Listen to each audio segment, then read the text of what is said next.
Jumpa lagi kita Bapak Ibu. Bismillahirrahmanirrahim. Assalamualaikum warahmatullahi wabarakatuh. Bagaimana kabar Bapak Ibu? Saya doakan semuanya dalam keadaan sehat walafiat, panjang umur, diberikan kemudahan rezeki, serta dimudahkan segala urusan. Amin. Ya Rabbal Alamin.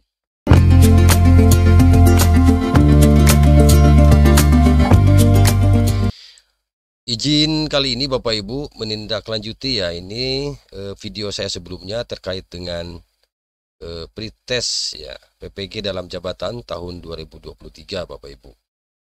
Dimana sebentar lagi teman-teman ya nanti setelah pengumuman tanggal 5 Juli ya 2023 pengumuman kelulusan administrasi pemberkasan yang sudah Bapak Ibu kirim tinggal nanti memasuki kepada tes ya kemampuan Bapak Ibu di dalam persiapan nanti untuk mengikuti PPG dalam jabatan.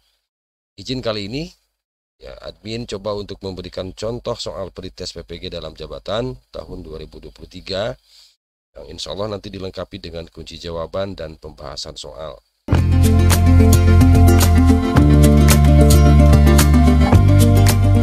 Baik Bapak Ibu, kita bisa mulai ya Bapak Ibu. Ini adalah contoh saja.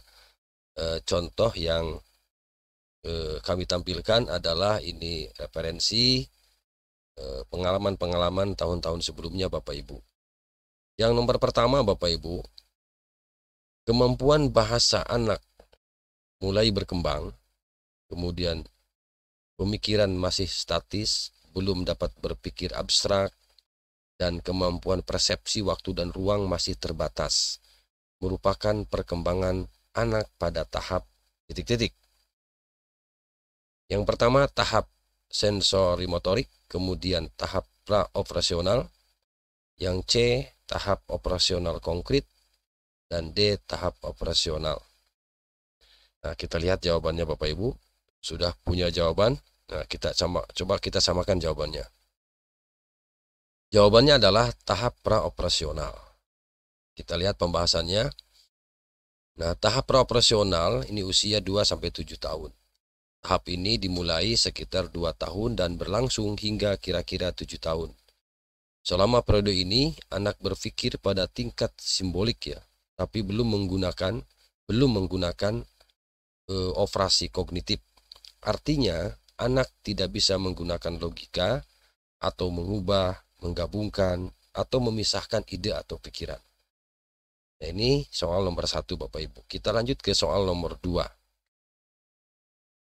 Seorang anak dengan kemampuan menggunakan kata secara efektif, baik lisan, ya, pendongeng, orator, penerjemah, dan sebagainya, maupun tertulis atau tulisan, sastrawan, penulis skenario drama atau film, fonologi atau bunyi bahasa, semantik atau makna bahasa, dimensi pragmatik atau penggunaan praktis bahasa.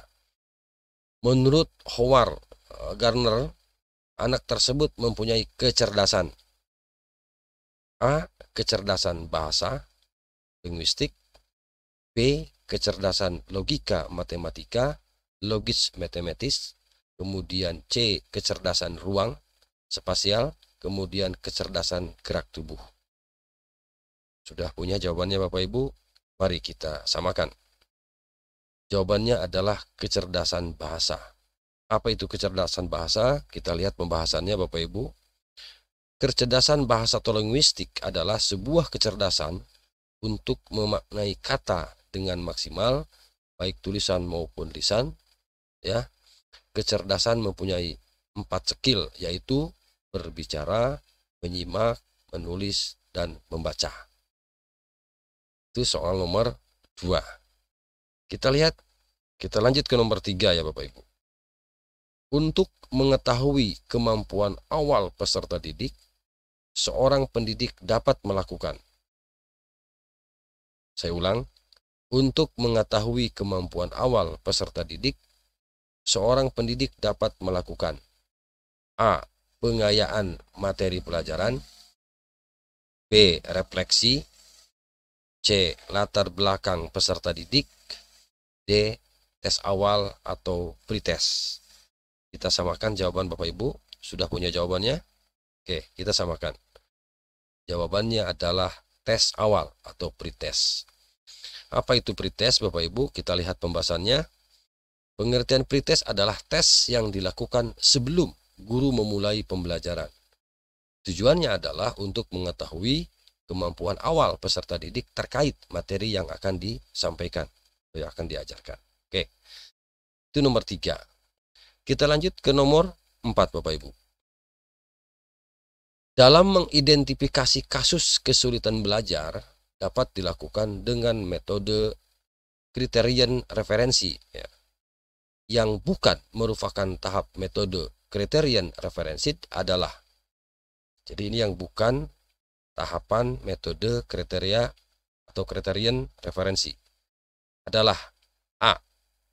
Menetapkan angka nilai kualitatif minimal yang dapat diterima, misalnya 5,0 atau 6,0.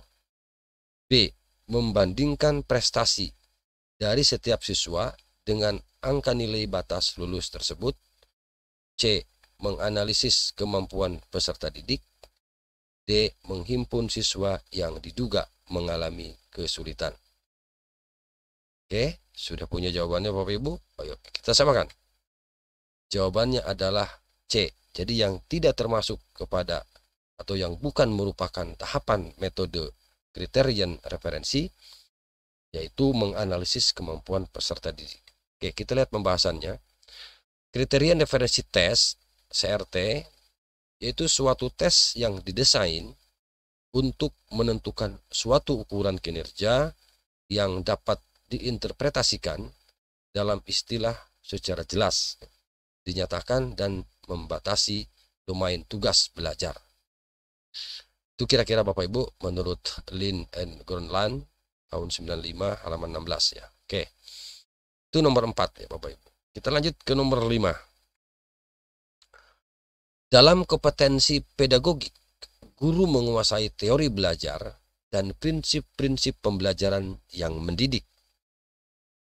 Dalam kompetensi pedagogik, guru menguasai teori belajar dan prinsip-prinsip pembelajaran yang mendidik.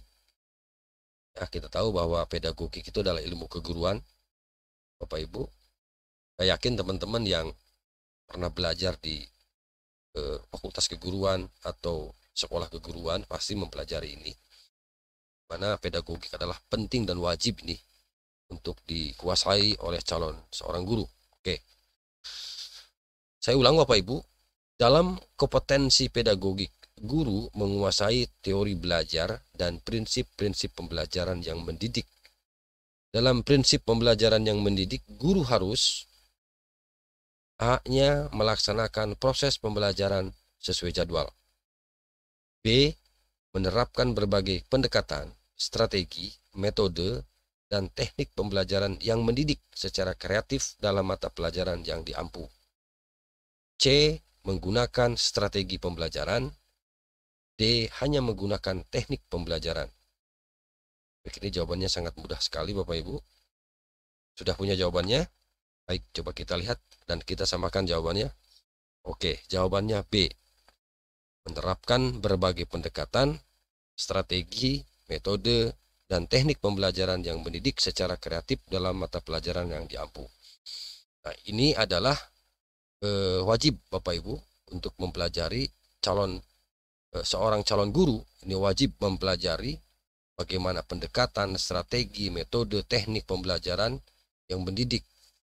Dan ini penting karena ini termasuk kepada ilmu keguruan Bapak Ibu, ilmu mendidik ya, itu pedagogik itu. Baik, kita lihat coba pembahasannya.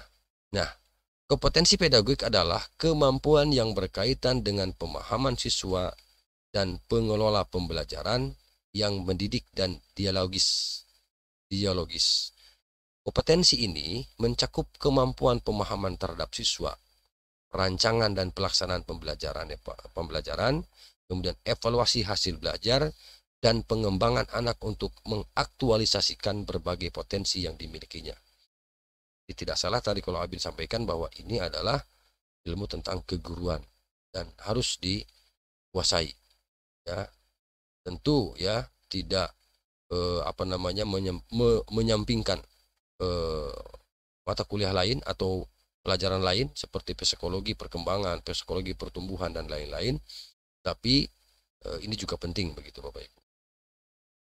Baik Bapak Ibu, saya tentu tidak akan membacakan keseluruhan ya, sampai selesai, tetapi paling tidak Bapak Ibu, inilah yang kira-kira akan memunculkan soal-soal perkiraan soal-soal yang akan keluar nanti pada saat Bapak dan Ibu pretest ya PPG dalam jabatan tahun 2023. Ya, jadi silahkan nanti Bapak Ibu diunduh ya, saya nanti lampirkan contoh soal ini di deskripsi Bapak Ibu. Dan tentu ya selamat berlatih dan saya doakan semoga Bapak Ibu Anda semua sukses. Nah, jadi contoh lampiran terlampir pada deskripsi di channel ini dan dapat diunduh melalui link berikut. Silahkan nanti Bapak Ibu kalau yang membutuhkan, bagi yang membutuhkan silahkan Bapak Ibu untuk dipelajari contoh-contoh soal untuk pretest PPG dalam jabatan tahun 2023. Demikian yang dapat admin sampaikan Bapak Ibu ya, semoga contoh sederhana ini dapat memberikan manfaat begitu, paling tidak memberikan gambaran ketika Bapak Ibu nanti akan mengikuti tes ya, pretest di PPG dalam jabatan tahun 2023 ini. Demikian, mohon maaf apabila kurang runtut paparannya dan terima kasih sudah bergabung dan saya doakan sukses. Demikian, Assalamualaikum warahmatullahi wabarakatuh.